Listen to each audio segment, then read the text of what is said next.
नेता और पूर्व मंत्री चौधरी लाल सिंह ने बीजेपी के सीनियर लीडर श्याम लाल शर्मा की अलग जम्मू रियासत की मांग की हिमायत की है। न्यूज़ 18 से खास बातचीत में चौधरी लाल सिंह ने कहा कि वो ऐसे किसी भी विचार की हिमायत करेंगे क्योंकि अलग जम्मू रियासत बनाने में कोई नुकसान नहीं है। उन्होंने कहा कि जम्मू के लोगों को हमेशा भेदभाव महसूस होता रहा है और अलग रियासत बनने से उनकी लंबे वक्त से देरीना मांग जो चली आ रही है वो पूरी हो सकती है। चौधरी लाल सिंह ने कहा कि अगर छोटे रियासतें बनाई जाती हैं तो विकास की गति, तरक्की की रफ्तार और तेज होती।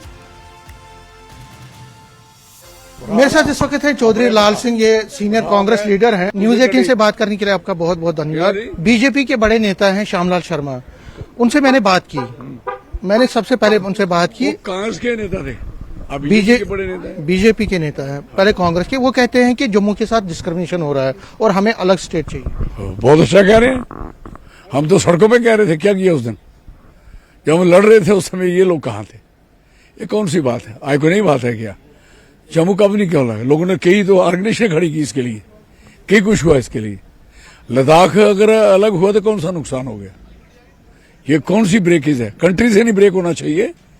देश के अंदर स्टेटें जितनी बन सकती है, यूपी की तो 10-15 स्टेट बनानी चाहिए यूपी की। ऐसे खामखा लोग मर रहे हैं, खज्जल हो रहे हैं। ये बड़ी बड़ी स्टेटें ब्रेक करके इनके चीफ मिनिस्टर अलग अलग बनाए, लोगों के घर तक तो पहुंचे। तो जम्मू में बनने कौन सी ऐसी बात है? मतलब आपको लगता है कि जम्मू अगर अलग स्टेट बनता है तो उसमें कोई प्रॉब्लम नहीं है? मैं नहीं समझता कोई प्रॉब्लम नहीं है, मुझे तो लगे नहीं। मुझे मेरा भी कोई चीफ मिनिस्टर बना, उससे डिस्क्रिमिनेशन खत्म होगी है, उससे तरक्की होगी।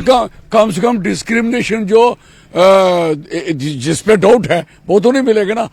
जो अपने वाला करेगा तो फंसेगा। अच्छा, मतलब आपको लगता है कि जो आवाज थी पहले भी, आपने भी उसमें आवाज उठाई थी, आपको लगता है कि अब टाइम आ गया? मैंने 2004 में पार्लियामेंट में कहा। तो आपको लगता है टाइम अब आया है कि जब आपको टाइम बड़ा ही पुराना आना चाहिए था?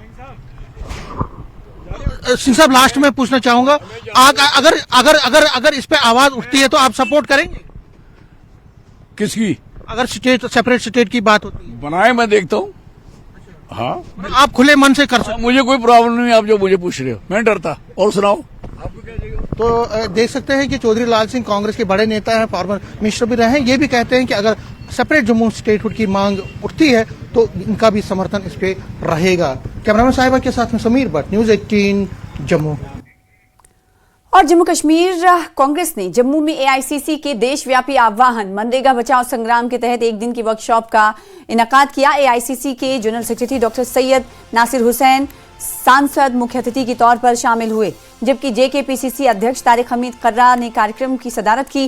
कांग्रेस नेता, पीसीसी, डीसीसी पदाधिकारी, ब्लॉक अध्यक्ष और फ्रंटल विंग के लीडरान ने भी इस प्रोग्राम में शिरकत की। मीडिया से बातचीत करते हुए सैयद नासिर हुसैन ने मोदी सरकार पर मनरेगा को खत्म करने और अपनी खुद की योजना जी राम जी लाने के लिए निशाना साधा। उन्होंने इस स्कीम को लागू करने के लिए रियासतों और यूटीज पर आर्थिक बोझ, वित्तीय बोझ डालने के लिए केंद्र सरकार के फैसले की मजम्मत की।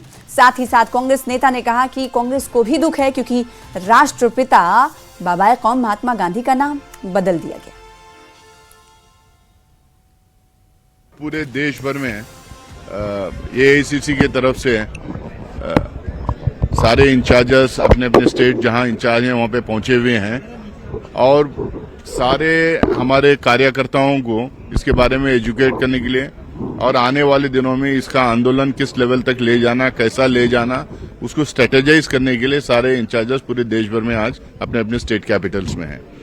इसमें मनरेगा के बारे में बहुत तफसीर से दो लोग अपना प्रेजेंटेशन दिए हैं और सेकेंड हाफ में ये एक्सपर्ट्स अपना प्रेजेंटेशन दिए हैं और उसके बाद में सेकेंड हाफ में हम लोग इसको डिटेल से डिस्कशन करेंगे, स्ट्रैटेजी बनाएंगे कैसे गांव-गांव तक ले जाना है। जम्मू में बीजेपी विधायक युद्धवीर सेठी ने केंद्र सरकार की जी राम जी योजना की तारीफ की है। उन्होंने कहा कि ये स्कीम मनरेगा में सालों से चली आ रही खामियों को दूर करने में अहम किरदार निभाएगी। विधायक युद्धवीर सेठी ने कहा कि इस योजना का मकसद ग्रामीण विकास को मजबूती देना, ट्रांसपेरेंसी लाना और फायदा कुनिंदगान तक स्कीम का फायदा पहुंचाने की सुनिश्चित करना है। जबकि मनरेगा के तहत कई मकामात पर फर्जी जॉब कार्ड, वक्त पर भुगतान न होना और काम की गुणवत्ता जैसी समस्याएं सामने आती थी। नई योजना से ग्रामीण क्षेत्रों में रोजगार सृजन के साथ साथ विकास कार्यों की गुणवत्ता भी सुनिश्चित होगी। बड़ा ही सोच समझ कर नरेंद्र भाई मोदी जी यशस्वी प्रधानमंत्री उनकी टीम द्वारा बनाया गया और आने वाले समय के अंदर किस प्रकार से सीधा फायदा सीधा लाभ गांव को पहुंचे, गांव के मजदूरों को पहुंचे, इस बात का पूरा ध्यान रखा गया। इसके अंदर जो खास बात जुड़ती है आत्मनिर्भर भारत के निर्माण के साथ साथ आत्मनिर्भर गांव बनाना, रोजगार के साधन उपलब्ध कराने और साथ साथ में पर्यावरण को मजबूत करना, उसके साथ साथ युवाओं को किस प्रकार से रोजगार मिले, महिलाओं को 33% आरक्षण मिले, SC ST का भी पूरा ध्यान रखा गया है। युवाओं को किस प्रकार से कार्य करते करते उनको इंजीनियरिंग विंग के अंदर किस प्रकार से तैयार किया जाए और साथ में 100 दिन से 125 दिन का इसके अंदर रोजगार की बात रखी गई है।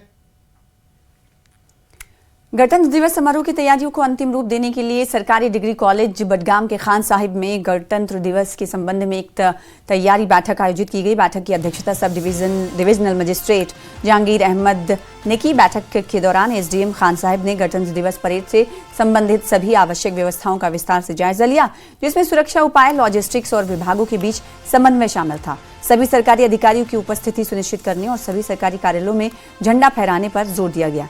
अधिकारियों से गणतंत्र दिवस की पूर्व संध्या पर सभी सरकारी कार्यालयों को रोशन करने का भी आग्रह किया गया।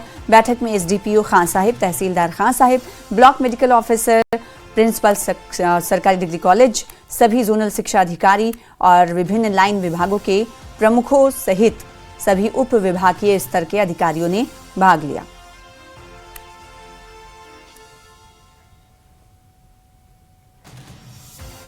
सांबा जिले के खानपुर में एक संदिग्ध गुब्बारा बरामद किया गया, जिसको पुलिस ने कब्जे में ले लिया है। ये गुब्बारा सबसे पहले एक मकामी निवासी की नजर में आया, जिसने फौरन इसकी सूचना थाना रामगढ़ को दी और शुरुआती जांच में गुब्बारे पर लिखे शब्दों और आसपास की परिस्थितियों के आधार पर इसकी सीमा पार पाकिस्तान की ओर से आने की आशंका जताई जा रही है। इस गुब्बारे पर PIA लिखा हुआ है। पुलिस थाना रामगढ़ की ओर से उक्त गुब्बारे को सुरक्षित कब्जे में लेकर आगे की आवश्यक कार्रवाई की जा रही है। वर्तमान में स्थिति पूरी तरह नियंत्रण में है और किसी भी प्रकार की कोई अप्रिय घटना की सूचना नहीं।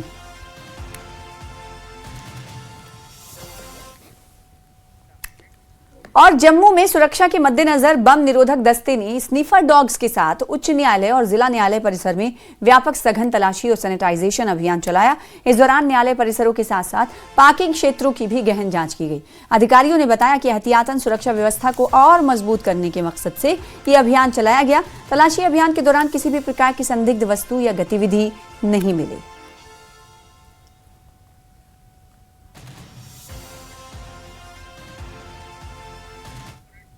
सांबा के कटली इलाके में उस समय हड़कंप मच गया जब एक स्थानीय व्यक्ति ने एक संदिग्ध व्यक्ति को बाइक पर देखा। बताया जा रहा है कि संदिग्ध व्यक्ति ने शॉल ओढ़ रखी थी और उसके पास 2 हथियार थे। स्थानीय व्यक्ति ने तुरंत इसकी सूचना पुलिस को दी। सूचना मिलते ही जम्मू कश्मीर पुलिस हरकत में आ गई और मौके पर पुलिस के साथ साथ SOG और भारतीय सेना की टीम भी पहुंची। फिलहाल सुरक्षा बलों ने पूरे इलाके की घेराबंदी कर ली है। सघन तलाशी अभियान शुरू किया है। आसपास के क्षेत्रों में आने जाने वाले रास्तों पर भी कड़ी निगरानी रखी गई है। आज सुबह का टाइम था, मेरे पास एक बाइक रुकती है, बंदा आता है अननोन पर्सन, जो मैं उसको जानता नहीं था। तो आज आया, पूछ रहा था कि हाईवे को रास्ता कहाँ जाता है, निकलता है। तो मैंने उसको बोला इधर से कम 10-15 मिनट का यही रास्ता है। उसने इशारा मारा, मैंने बोला हाँ यही रास्ता है। तो 10-15 आगे जाके उसने ब्रेक मारी। जैसे ब्रेक मारी तो मुझे लगा खड़ा हो गया, क्यों हुआ खड़ा, तो देखा उसने लोई अपने वो ओढ़ी थी। तो जैसे उसकी रेस देने से मतलब वो निकल गई, हवा से वो निकली। जैसे निकली उसके पीछे वेपन थे, 2 वेपन थे, मैं कंफर्म कह सकता हूँ, मतलब 2 तो थे, बंदूकें टाइम थी। तो बस वो देखी, मैंने उसको बोला रोक 1-2 मिनट ऐसे बोला। उसने पीछे मुड़ के देखा, रोका नहीं, मतलब निकल गया आगे से। तो कोई बैग उनका कोई बैग नहीं था सर, 2 वो ही थे, वेपन ही थे 2। कैसा ड्रेसअप था उनका? ड्रेस उसने लोई लपेटी थी, नीचे लोअर या पैंट, मैंने सही कंफर्म नहीं की, अच्छे से अभी कह नहीं सकता हूँ क्या था, पर ऐसे ही था। तो जिस बाइक पर था वो बाइक का नंबर बता सकते? बाइक का नंबर सर मैंने अच्छे से देखा नहीं, पर इतना जरूर है कि वो स्प्लेंडर था, जो छोटा ब्लैक कलर का स्प्लेंडर था। ना कोई हिंदी ना कोई, ऐसे ही उसने पूछा रोड बाहर की तरफ निकलता, मैंने बोला हाँ, बस ऐसे इतनी बात हुई मेरी, वो निकल गया सर। गांधरबल पुलिस ने वुसन के पास नाका चेकिंग के दौरान गैर कानूनी लकड़ी के साथ एक लोड कैरियर को जब्त किया है। इसके साथ ही एक लकड़ी तस्कर को भी गिरफ्तार किया। इस लोड कैरियर में कोयल की लकड़ी के 8 लट्ठे अवैध रूप से ले जाए जा रहे थे। चेकिंग के दौरान ड्राइवर शुरुआत में ही गाड़ी छोड़कर भाग गया, लेकिन बाद में पुलिस ने आरोपी इरशाद अहमद डार निवासी कंगन को गिरफ्तार कर लिया है। बडगाम जिले के कंडामा मागाम की रहने वाली सीरत जान ने छत्तीसगढ़ में हुई खेलो ताइक्वांडो यूथ स्पोर्ट्स चैंपियनशिप में गोल्ड मेडल जीता है। उन्हें उत्तर प्रदेश, छत्तीसगढ़ और दूसरे राज्यों से एथलीट्स से कड़ी टक्कर मिली, लेकिन उन्होंने सभी को हराकर गोल्ड मेडल जीता। जीत के बाद सीरत आज घर लौटी हैं, जहां फूलों की माला पहनाकर उनका गर्मजोशी से स्वागत किया गया। उनके कोच सैयद शुजात ने भी उनकी इस उपलब्धि पर खुशी जताई। तो मेरा नेशनल हुआ 31 को छत्तीसगढ़ में। वहाँ पे मेरी 3 फाइट्स हुई। अल्लाह की मदद से मैंने तीनों फाइट्स जीती। वहाँ पे टफ कंपटीशन था। मैं गोल्ड मेडल लिया। तो अब मेरी सिलेक्शन इंटरनेशनल के लिए हुई है। मेरी यही गुजारिश है लड़कियों से कि वो इस स्पोर्ट्स फील्ड में आए और अपना सेल्फ डिफेंस पाए, और कि ज़्यादा और लड़कियां भी ड्रग्स में मुलवस है वो स्पोर्ट्स में आए और अपना ड्रग्स जो करते हैं वो छोड़ दें। और मैं शुक्रगुजार हूँ अल्लाह की, उसके बाद सैयद सुजैद सर की और अपने माँ बाप की। इनका मुझे बहुत सपोर्ट रहा और मैं खुश हूँ बहुत ज़्यादा। सीरत जान ने गोल्ड मेडल हासिल किया, जिसने मतलब 3 फाइटों में मतलब अच्छे टफ फाइटों में मतलब बहुत अच्छा परफॉर्म दिया। नंबर 1 जैसे कि उसकी छत्तीसगढ़ प्लस यूपी और उसके बाद छत्तीसगढ़ के साथ वापस फाइट, तो बहुत अच्छा टफ फाइट था। मतलब मुझे लग रहा था, मुझे कोई उम्मीद ही नहीं थी सीरत जान गोल्ड मेडल निकालेगी। कश्मीर में टैलेंट की कमी नहीं है, लड़कियां बहुत आगे बढ़ रही है। खुशी है, वो खुशी से फूले नहीं समा रहे हैं, और इसलिए ज़रूरत है आज के दौर में तालीम के साथ साथ हर फील्ड में, चाहे लड़के हो चाहे लड़कियां हो, और उन्हें आगे आना चाहे और हर फील्ड में अपना यानी हर फील्ड में हर फन मौला बनना चाहे और हर फील्ड में अपना लोहा मनवाना चाहे, ताकि आगे चलकर जो टैलेंट कश्मीर में है हर फील्ड में उस टैलेंट को निखारने की कोशिश की जानी चाहे, ताकि आगे चलकर मुल्क और जम्मू कश्मीर का नाम रोशन कर सके। न्यूज़ 18 जम्मू कश्मीर के लिए मैं कांधामा बीरवा से मुनीर हुसैन हुर्रा। भारतीय सेना की राणा बटालियन ने गुरेज घाटी में लाइन ऑफ कंट्रोल के पास बसे रिफ्यूजी गांव में एक अनोखा मेडिकल ऑन फुट कार्यक्रम आयोजित किया। कार्यक्रम के दौरान सेना की डॉक्टरों ने घर घर जाकर मरीजों की सेहत की बारीकी से जांच की और जरूरी दवाएं दी। रिफ्यूजी गांव के स्थानीय लोगों ने इस पहल के लिए भारतीय सेना का दिल से आभार व्यक्त किया। उन्होंने माना कि ये कार्यक्रम सीमावर्ती इलाकों में रहने वाले लोगों के लिए बहुत कीमती हैं, जिन्हें अक्सर स्वास्थ्य सुविधाओं तक पहुंचने में चुनौतियों का सामना करना पड़ता है। गांव वालों ने उम्मीद जताई कि सेना भविष्य में भी ऐसे ही नए और फायदेमंद कार्यक्रम आयोजित करती रहेगी। ये मेडिकल ऑन फुट कार्यक्रम दूरदराज और मुश्किल इलाकों में स्थानीय आबादी की भलाई के प्रति भारतीय सेना की प्रतिबद्धता का एक उदाहरण है। भारतीय सेना का तहे दिल से शुक्रिया अदा करते हैं कि उन्होंने आज मेडिकल ऑन फुट रिफ्यूजी गाँव में चलाया। आर्मी के डॉक्टर साहब आए थे और उन्होंने बहुत सारे पेशेंटों को चेकअप किया और पेशेंटों को दवाई बांटी, और इस इक़दाम से यहाँ की आवाम काफ़ी खुश है कि ये जो विंटर है, विंटर में अगर मेडिकल के हवाले से बात करें, मेडिकल ये विंटर में बहुत सारी प्रॉब्लम्स दरपेश आती है, तो हम यूँ कहेंगे कि इंडियन आर्मी का एक अच्छा कदम, और आवाम यही आशा करती है कि आने वाले वक्त में भी ऐसे प्रोग्राम होते रहें।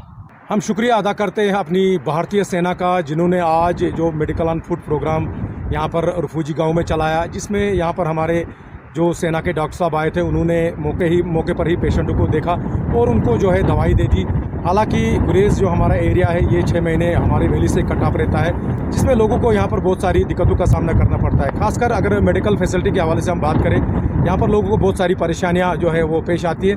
तो अच्छा कदम कहेंगे हम यहाँ पर हमारी भारतीय सेना का, जिसके लिए हम तहे दिल से हमारी भारतीय सेना राणा बटालियन का शुक्रिया अदा करते हैं।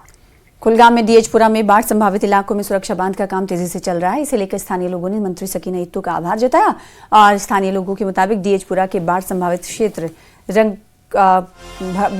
जो क्षेत्र हैं उन्हें बार बार आने वाली बाढ़ से बचाने और जानो माल के जोखिम को कम करने के लिए करोड़ों रुपए का सुरक्षा बांध बनाया जा रहा है।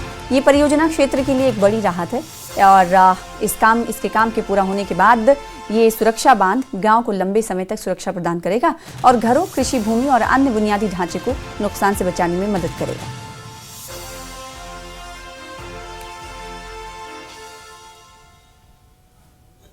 हम शुक्रगुजार है अपनी बहन का जिन्होंने यहाँ पे स्टार्ट किया ये प्रोजेक्ट। और ये डिपेंड कर रहा है, ये बांध जो ये डिपेंड कर रहा है यहाँ पे गुदर, इस पे डिपेंड कर रहा है।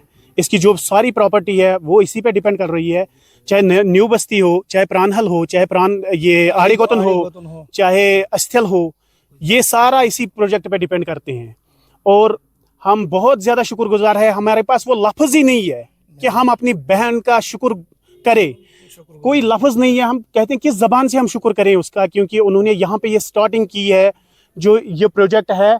हम बहुत ज़्यादा उम्मीद कर रहे हैं अपनी बहन पे।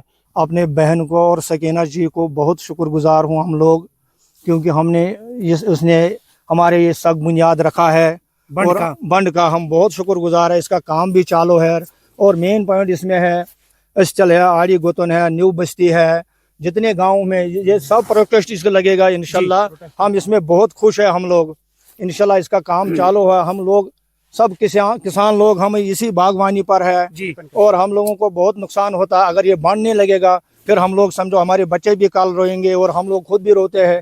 शुक्रगुजार है मैडम जी का। कैबिनेट मिनिस्टर हमारा है उमर अब्दुल्ला साहब, चीफ मिनिस्टर, वो भी आया था यहाँ, उसने देखा, मौका पर देखा क्या हाल है। जो 224 में सैलाब आया था 2014 में, हाँ 214 में सैलाब आया था, बहुत खतरनाक।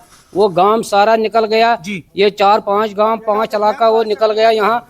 तो फिर ये मेहरबानी इसका है, इसने इसको काम शुरू हो गया, संग बुनियाद लगाया इसने। करोड़ रुपए की लागत से ये बंड तामीर हो रहा है और यही वजह है कि ये लोग जो हैं काफी खुश नजर आ रहे हैं, क्योंकि जो नाले विषयों की तुगयानी और जो सैलाबी सूरत हाल पैदा होती थी, कहीं ना कहीं इन आसपास के इलाकों को तबाह व बर्बाद कर देती थी। यहाँ के मकीन काफी परेशान होते थे, यहाँ के लोग, और यहाँ की आबादी इस लिहाज से क्योंकि यहाँ बेशतर जो रकबा है वो ज़राअत और बागबानी पे है और इनका कारोबार उसी पे है। और ये बंड बन जाने के बाद, ये तामीर होने के बाद इनका तहफ़्फ़ुज़ जो है वो यकीनी बन जाएगा। ज़हूर रिज़वी, न्यूज़ 18 नेटवर्क, रंगखोल, गुदर, कुलगाम। फिलहाल इसी के साथ रुकेंगे छोटे से ब्रेक के लिए, जल्द लौटेंगे।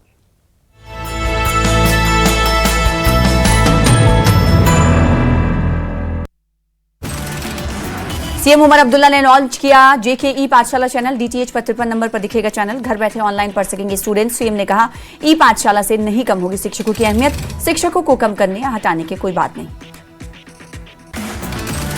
मुख्यमंत्री उमर अब्दुल्ला ने कहा शिक्षा में बड़े बदलाव आए हैं। जम्मू कश्मीर पाठशाला चैनल शिक्षण का सप्लीमेंट्री तरीका है, क्लासरूम टीचिंग का विकल्प नहीं, कमियों को भरने का सप्लीमेंट्री तरीका है। शिक्षा देने के तरीके में बहुत बड़ा बदलाव। सीएम उमर अब्दुल्ला ने 14 जिलों में 100% साक्षरता और बाकी 6 जिलों में सुधार की योजना बताई। शिक्षा मंत्री सकीना इत्तू ने जम्मू कश्मीर पाठशाला चैनल लॉन्च पर मुख्यमंत्री उमर अब्दुल्ला को दी बधाई, इसे छात्रों के लिए ऐतिहासिक पहल बताया। सकीना इत्तू ने कहा डीटीएच चैनल से घर बैठे शिक्षा मिलेगी, बच्चों को मोबाइल से दूर रखकर स्टडी मटेरियल उपलब्ध कराना सरकार का उद्देश्य। मुख्यमंत्री ने विजय मर्चेंट ट्रॉफी जीतने वाली अंडर 16 क्रिकेट टीम से आज बातचीत की। मुख्यमंत्री ने टीम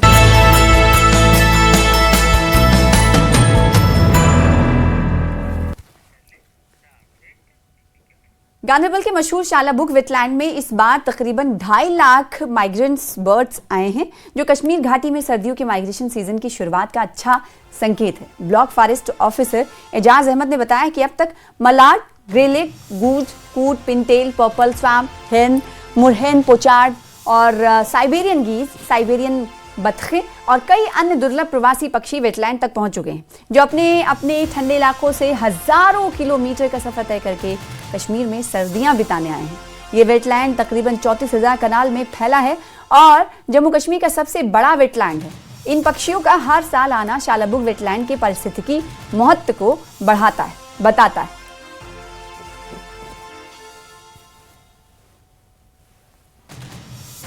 हमारा शालाबुग वेटलैंड है, ये एक रामसर साइट है। तो यहाँ पे जो डेस्टिनेशन है ये वाटर बर्ड्स की विंटर डेस्टिनेशन है और इसमें हमें जो बर्ड्स रहते हैं वो साल के बाकी महीनों में भी रहते हैं।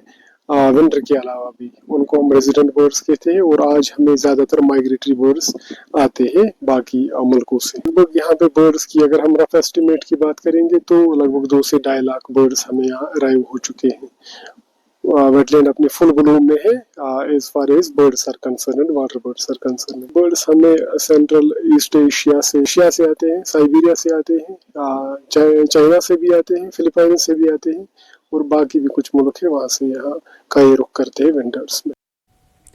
बड़ी खबर इस वक्त राजौरी से आ रही, जहां पर तलाशी अभियान शुरू किया गया है। संदिग्ध गतिविधि के बाद तलाशी अभियान शुरू किया गया है। कालाकोट के बाजीमल इलाके में 2 संदिग्ध देखे गए हैं, जिसके बाद भारतीय सेना की इंटेलिजेंस इनपुट पर ऑपरेशन शुरू कर दिया गया है। भारतीय सेना और जम्मू कश्मीर पुलिस ने इलाके में तलाशी अभियान चलाना शुरू कर दिया है। पूरे इलाके को घेरे में ले लिया गया। इंटेलिजेंस इनपुट था कि कुछ संदिग्ध लोग यहां पर देखे गए हैं और इन्हें देखे जाने के बाद भारतीय सेना की जानिब से ऑपरेशन शुरू कर दिया गया है। सर्च ऑपरेशन जारी है। इलाका और मकाम आपको बता दें कि जम्मू कश्मीर पुलिस ने राजौरी के इस इलाके में सुरक्षा बलों द्वारा तलाशी अभियान की शुरुआत हुई है, क्योंकि इन इलाकों में संदिग्ध एक्टिविटी देखी गई। मुश्तबा एक्टिविटी देखे जाने के बाद तलाशी अभियान की शुरुआत हुई है। इलाका है कालाकोट, जिसका बाजीमल में 2 संदिग्धों के देखे जाने की खबर मिली, जिसके बाद भारतीय सेना, भारतीय फौज की जानिब से तलाशी मुहिम चलाई गई है। और इस वक्त ये ढूंढा जा रहा है कि जो 2 संदिग्ध लोग देखे गए थे उनकी पहचान आखिर क्या थी। क्या उन्होंने अपनी पहचान छुपाई या कोई टेररिस्ट थे, दहशतगर्द थे, आतंकवादी थे, ये इसको जांचने के लिए इस वक्त पूरे इलाके में तलाशी चल रही है। और पुलवामा में पुलिस ने पहली बार लड़कियों के लिए वॉलीबॉल टूर्नामेंट का आयोजन किया। इस वॉलीबॉल टूर्नामेंट का आयोजन न्यू पुलवामा के स्पोर्ट्स स्टेडियम में किया गया और इसका उद्घाटन डीएसपी हेडक्वार्टर मजीद मागरे ने किया। इस वॉलीबॉल टूर्नामेंट में जिले के अलग अलग इलाकों की कई टीमें हिस्सा ले रही हैं। पिछले साल पुलिस ने लड़कियों के लिए क्रिकेट टूर्नामेंट का इनेकाद किया था। इस बार वॉलीबॉल टूर्नामेंट के जरिए लड़कियों को स्पोर्ट्स के लिए बेहतर प्लेटफॉर्म देने की पहल की गई। हम बहुत ही ज़्यादा शुक्रगुजार है कि हमारी पुलिस, जो पुलवामा की पुलिस है, उन्होंने ऐसा टूर्नामेंट खोला कि हम अपनी जो फ्लेक्सिबिलिटी, हमारी फिटनेस है, वो इससे डेवलप हो जाती है। हम चाहते हैं कि जो हमारी पुलिस है, आने वाला जो वक्त है 2026 आपको पता है आ गया, तो 2026 की शुरुआत ऐसे टूर्नामेंट से हुई। हम बहुत ही ज़्यादा शुक्रगुजार है इनके कि इन्होंने हमें ऐसा प्लेटफॉर्म दिया जिस पर हम अपना टैलेंट शो करें। हम चाहते हैं कि ऐसे टूर्नामेंट आगे भी हो, क्योंकि आपको पता है कि जो आजकल की यूथ है, नेशन बिल्ड जो है वो गंदे कामों में मुब्तला है, जैसे कि ड्रग्स वगैरह, ये दोनों कैटेगरीज में होते हैं। जैसे बॉयज़ और गर्ल्स दोनों इसका इस्तेमाल करते हैं। हम उनसे गुजारिश करते हैं वो ड्रग्स छोड़कर, नशा छोड़कर इस टूर्नामेंट में हिस्सा ले, अपनी फिजिकल, मेंटल और इमोशनली वो बैलेंस हो जाए, इसका खास ख्याल रखें। Thank you. ट्राल में ट्रैफिक पुलिस ने national highway authority of India के साथ मिलकर टोल प्लाजा अवंतीपुरा के गांव तक रोड सेफ्टी रैली निकाली। इसमें सैकड़ों लोगों ने हिस्सा लिया। प्रोग्राम को एसएसपी ट्रैफिक रूरल रिंदरपाल सिंह ने लीड किया। इस मौके पर ट्रैफिक सिस्टम को साफ रखने और ट्रांसपेरेंट रखने, ट्रैफिक नियमों का पालन करने, सेफ ड्राइविंग को बढ़ावा देने के साथ सड़क हादसों को रोकने को लेकर लोगों को जागरूक किया गया। रोड सेफ्टी को लेके हम लोगों ने ऑर्गेनाइज की है। इनफैक्ट ये 1 जनवरी से 2026 से ही स्टार्ट हुआ है और हम लोगों ने 2-3 डिस्ट्रिक्ट इस वक्त तक हम लोग कवर कर चुके हैं और आने वाले दिनों में हमारी मैक्सिमम जो जहाँ पे हमारे सब डिवीजन लेवल तक भी, तहसील हेडक्वार्टर तक भी हम लोग जाएंगे। और आपने देखा कि डिफरेंट वॉक्स ऑफ पीपल ने पार्टिसिपेट किया। इनफैक्ट यहाँ पे हमारे एनजीओ साहिबान ने नासिर और इसके साथ साथ NH44 के जो हमारे यहाँ पे मुलाजमीन है और उनके ऑफिसर साहिबान भी हमारे साथ हैं शाना पे शाना। और इसमें जो हमारे सुमो स्टैंड के जो हमारे नज़दीक वाले जो अवंतीपुर के त्राल के सुमो स्टैंड के जो ओहदेदार हैं वो भी हैं और इनफैक्ट ड्राइवर हजरात भी हमारे साथ हैं। और उसके साथ साथ जो है हमारे सिविल सोसाइटी के जो मेम्बरान भी हमारे साथ हैं और उनका मैं बहुत बहुत शुक्रिया अदा करता हूँ कि वो इस इंथ्यूजिज्म से, इस ज़ील के साथ हमारे साथ पार्टिसिपेट कर रहे हैं। और इनफैक्ट हमारे ऑफिसर जो है ट्रैफिक के अमला वो भी साथ साथ है। और मुद्दा और मकसद यही है कि एक तो हमारी इंटेंसिटी ऑफ जो हमारे एक्सीडेंट्स उसको कम करना और जो उसका ग्राफ है उसको डाउन करना और डेथ जो है, फैटलिटी जो है उसको कमी लाना।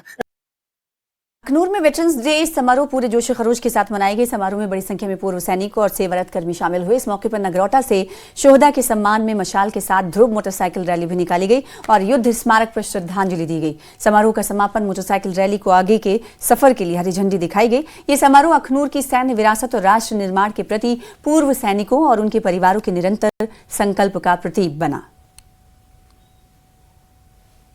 जो हमारी इंडियन आर्मी है, हमारे साथ इतना प्यार करती है, इतना मोहब्बत, हमें जुड़े रहते हैं हर चीज में, हर फंक्शन में हमारे को इनवाइट करते हैं। मैं इनका तहे दिल से लाख लाख धन्यवाद करता हूं। और हमारे वेटरन्स को भी, जिनको मेडिसिन की जरूरत है उनको दवाइयां दे रहे हैं, जिनको व्हील चेयर की जरूरत है उनको व्हील चेयर दे रहे हैं, जहाँ जैसे बीपी मशीनें दे रहे हैं। तो इनका सद्भावना के तहत जो सामान दे रहे हैं, इनका तहे दिल से बहुत बहुत शुक्रिया, धन्यवाद करना चाहते हैं हम मीडिया के। गांधरबल में पुलिस ने सेंट्रल यूनिवर्सिटी के पास चेकिंग के दौरान 2 नशा तस्करों को गिरफ्तार किया। इनके पास से 3 किलो भांग जैसे पदार्थ बरामद किए गए। ये दोनों संदिग्ध बारूसा से सेंट्रल यूनिवर्सिटी की ओर आ रहे थे। पुलिस ने इन दोनों संदिग्धों को रोका और पूछताछ के साथ तलाशी ली, जिसमें ये प्रतिबंधित पदार्थ बरामद किए गए। पुलिस ने एनडीपीएस की धाराओं में मामला दर्ज कर लिया है।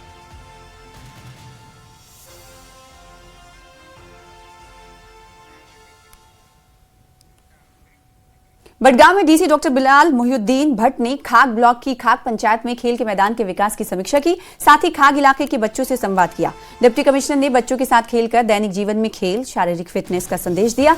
वहीं परियोजना की समीक्षा करते समय डीसी ने विकास कार्यों के गुणवत्तापूर्ण निष्पादन को भी जरूरी बताया और संबंधित कार्यकारी एजेंसियों को समय पर गुणवत्ता के साथ काम को पूरा करने के निर्देश दिए। उन्होंने बताया कि प्रशासन जिले की अलग अलग पंचायतों में खेल और मनोरंजन के इंफ्रास्ट्रक्चर को मजबूत करने पर ध्यान दे रहा है। उन्होंने उम्मीद जताई कि खाग और पुष्कर में अपग्रेड किए गए फील्ड को खेल और मनोरंजन की एक्टिविटीज के केंद्र के तौर पर बनाएंगे। पुंछ में बिजली बिल के बकायादारों, अवैध कनेक्शंस और हीटर बॉयलर का प्रयोग करने वालों के खिलाफ बिजली महकमे ने अभियान चलाया। इस दौरान नगर और आसपास के ग्रामीण इलाकों में बिजली के अवैध कनेक्शन काटे गए और बिजली के तारों को जब्त कर लिया गया। विभाग ने दोषियों पर जुर्माना भी लगाया, जिसे उनके मासिक बिलों में जोड़ा जाएगा। विद्युत विभाग ने ग्रामीण क्षेत्रों में लाउड स्पीकर के जरिए बकायादारों को जल्द से जल्द बिल जमा करने की अपील भी की।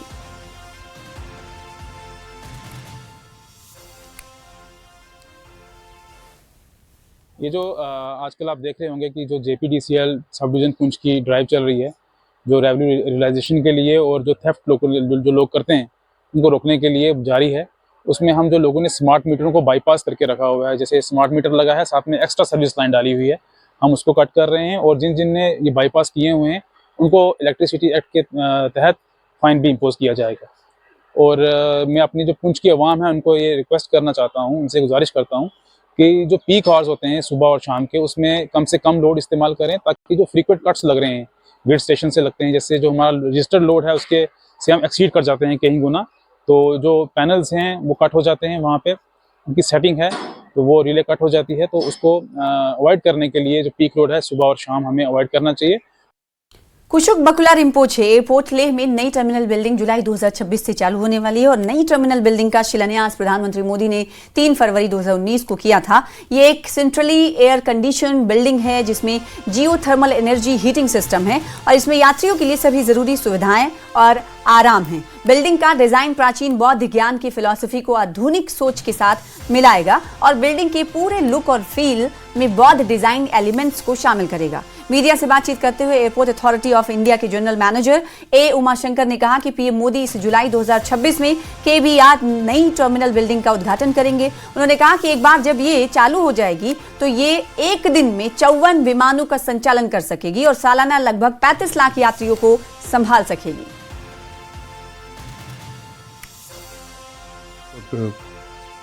Completion plan is nearing completion and we are planned to complete by July 2026. Due to winter, the work is not able to execute from November to March. So we are remobilizing the working people from April and we are planned to complete by July. फिलहाल इसी के साथ